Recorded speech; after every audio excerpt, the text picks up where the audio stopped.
Hello and welcome to this episode of Microchips, and on the bench today we have what I think is quite a rare radio, as I've never even heard or seen of this version before. We have a Major M200 AFS. Now this is very similar to the AFS 1005, but it's branded Major. So yeah, I think it's quite rare. But anyway, it's got a fault, so let's try and fix it. But as always, before we start, don't forget to like, share, subscribe, comment, join Facebook, join Patreon, buy me a coffee, have a look at my website, microchips.net. Let's get started. So here's a close-up of the front, very similar to the AFS 1005.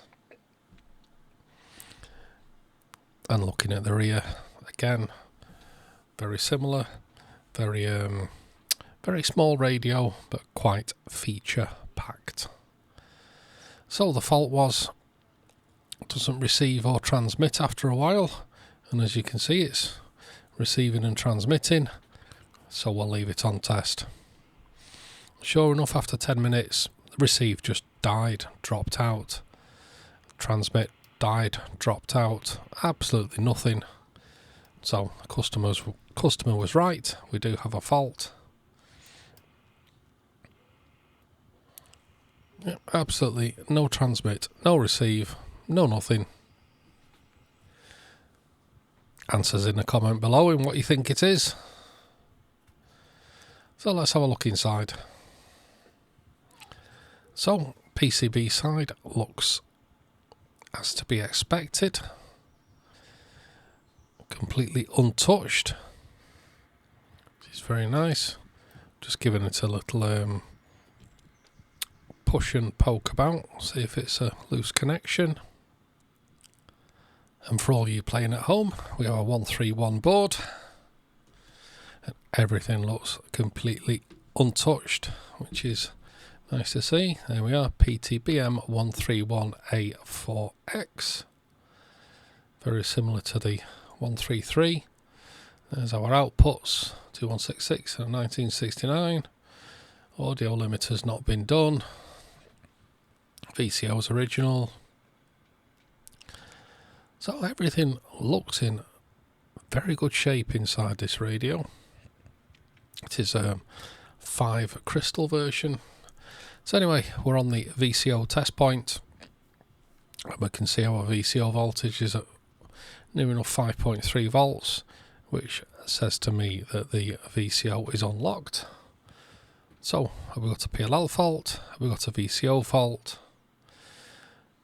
Well, let's just give a little dab of freezer spray on the VCO, and as you can see, straight away VCO goes into lock just with a little dab of freezer spray. So we'll just leave it for a moment, see whether it unlocks again. But we now have transmit and receive again. So is that our problem? Do we have a VCO? Yeah, we're still transmitting, still receiving a few minutes later. So obviously the cold has penetrated into the VCO. So I think there is our issue. I think we have a plain and simple VCO problem. So just leaving it for a short while to see whether it goes back into fault condition. Just trying to warm it up with my finger. I'm not going to get the hot air gun on it because I'm pretty sure that this is our issue. So let's get it changed. So first off, we need to remove this resistor that goes to pin 3 of the first mixer. Just need to remove this earth wire, and then with the trusty desoldering gun, let's get this VCO unsoldered and removed. I'm really glad it's hopefully not the PLL chip, because the PLL chip is buried right underneath the front, and there's not a lot of space. I know somebody that actually managed to shoehorn one of my mini boards into that space. I don't know how they did it, but they did it. There is not a lot of space in there at all. So, there's our VCO unsoldered. Let's get it out of the radio. All looks standard, doesn't look like it's been messed with. So the VCO we're going to fit is one of my volt feed VCOs that will aid stability in the voltage supply to the actual VCO itself. These are available from me. Just get in contact. Email is in the channel description. So we'll pop that VCO there. Then we'll solder it into place. Trying not to keep the soldering iron on the legs for too long as they are soldered onto the VCO board. But just for make it look neat, we will fill the original holes in. That was from the original VCO.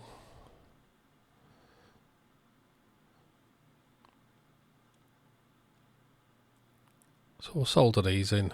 We'll give the legs a trim. Just like so. Now let's put the resistor back on. And let's put the earth wire back on.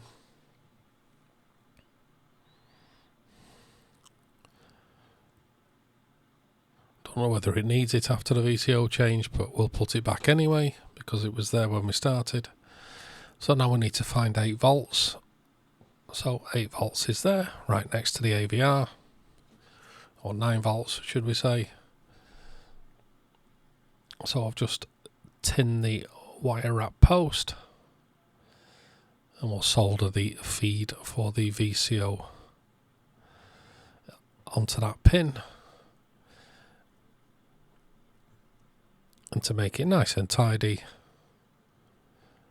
we will fit a cable tie to make it look like how it should do. Nice and neat, nice and tidy.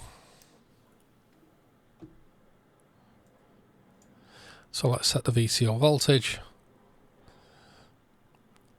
So VCO voltage always dips and then it comes into lock. So we're just going to go across all the bands to make sure that the VCO is locked on all of the bands. So on the lowest band, we'll set it to over 4 volts. We'll put it up to the highest band and move to channel 40. And we can squeeze a little bit more out of that. It's still perfectly fine, it's still perfectly in lock. But we'll just go back onto channel 40 of the super high. Move it up to 2 volts. Check the lowest band to make sure we're still in lock. Beautiful, that's our VCO set. Now let's set our 10, 695 and 692.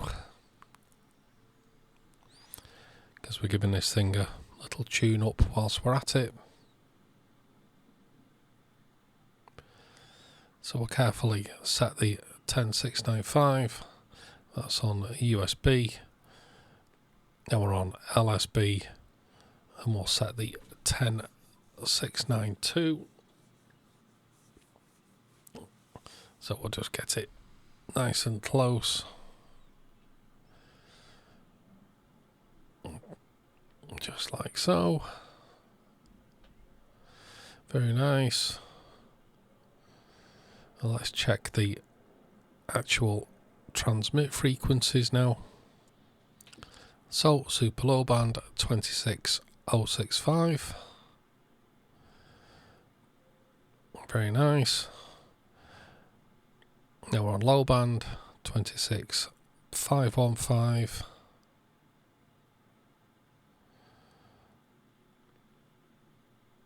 Mid-band 26965.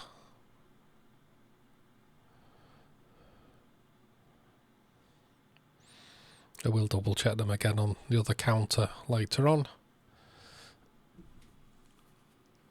Now we're on high band 27415.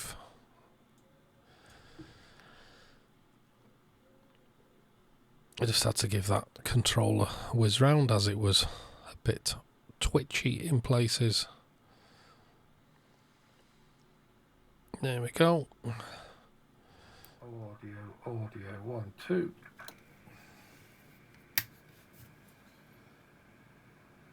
Audio 1 2.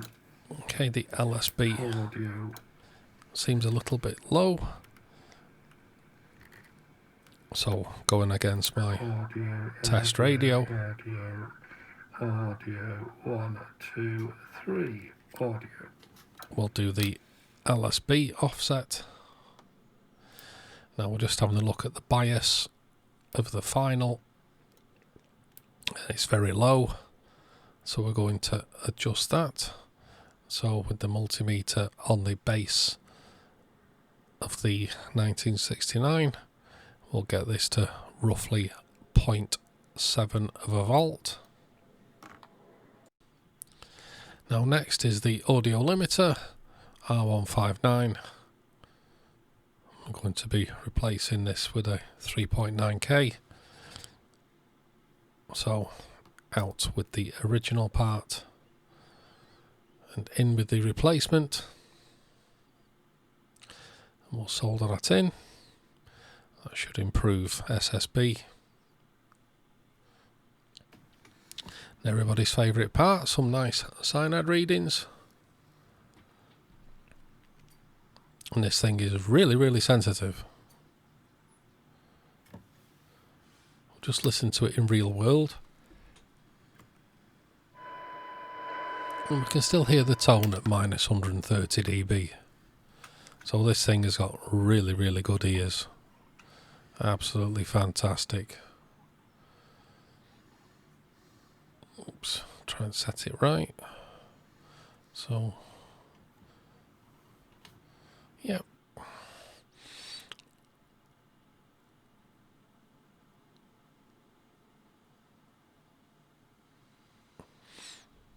So up on high band, we're still hearing down to minus 132. Now, as you can see on a super low band, it is not as sensitive down on super low band, but we're not going to adjust it because who uses super low band? It might as well keep the sensitivity for the top end.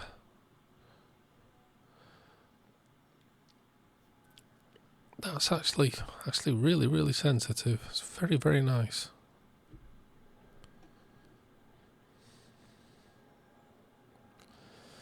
Really, really, really nice indeed. Okay, now the cyanide readings are out the way. Let's have a listen. So it's sounding absolutely beautiful. So we're going to give it a good soak test, make sure the fault doesn't reappear, but I'm pretty sure we've got it with the VCO. So I'm happy with that. Very nice indeed. So all being well, this can go back to the customer and he can put it with his major collection. Anyway, thanks for watching. Don't forget to like, share, subscribe, comment, join Facebook, join Patreon, buy me a coffee, have a look at my website, microchips.net. Thanks for watching, and we'll see you in the next episode.